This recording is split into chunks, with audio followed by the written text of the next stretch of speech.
కానీ ఈ ప్రభుత్వ కాలం పూర్తవుతున్న సందర్భంలో ముఖ్యమంత్రి గారు కూడా ఎక్కడ కూడా ప్రెస్ కాన్ఫరెన్స్లు పెట్టరు, ఎవరితో కూడా చర్చించరు. అందుకని ఈరోజు ముఖ్య అతిథిగా మేము జగన్మోహన్ రెడ్డి గారిని కూడా మేము ఈ ప్రెస్ కాన్ఫరెన్స్లో మీ ముందు ఒక అద్భుతమైన ఆపర్చునిటీగా మేము భావిస్తున్నాం. ఎందుకంటే మేము ఛాలెంజ్ చేస్తున్నాం, జనసేన పార్టీ నుంచి మేము ఛాలెంజ్ చేస్తున్నాం. మేము సిద్ధం, ముఖ్యమంత్రి గారు సిద్ధమా? ఈ లెక్కలపైన చర్చించడానికి విజయవాడ నగరంలోనే తుమ్మలపల్లి కళాక్షేత్రంలో మనం జర్నలిస్టుల ముందు మనం కూర్చుందాం. ఈ రాష్ట్ర ప్రభుత్వం చేసిన అవకతవకలు, అవినీతి కార్యక్రమాలు, ఈ 5 సంవత్సరాల్లో వాళ్ళు ఏ విధంగా ప్రజల్ని మోసం చేసి, లెక్కలు తారుమారు చేసి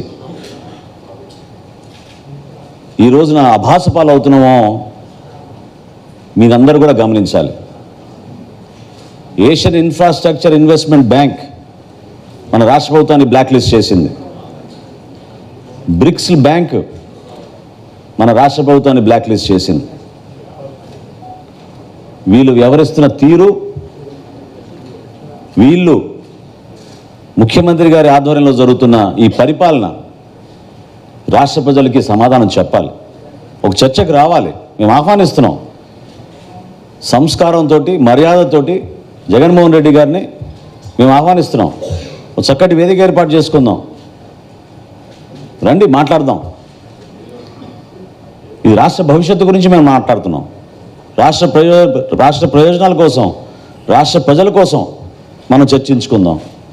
ఎందుకు మీరు అనవసరంగా గొంతు చించుకునే విధంగా ఉపన్యాసాలు ఇచ్చి, సంస్కారం లేకుండా ప్రతిపక్షాలపైన మీరు దాడులు చేసుకుంటూ వెళ్తే, ప్రజల్ని కూడా రెచ్చగొట్టి దాడులు చేయమని మీరు ప్రోత్సహిస్తూ ఉంటే అది ఎంతవరకు సబబు చెప్పండి.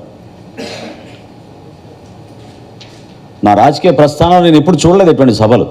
నాకు చాలా ఆశ్చర్యం కలిగించే ఆవేదనతోటి ఈ రోజున ఇటువంటి సభ ఏర్పాటు చేసి రాష్ట్ర ప్రజలకు తెలియాలనే ఒక ప్రయత్నం ద్వారా జనసేన పార్టీ నుంచి మేము చేస్తున్నాం.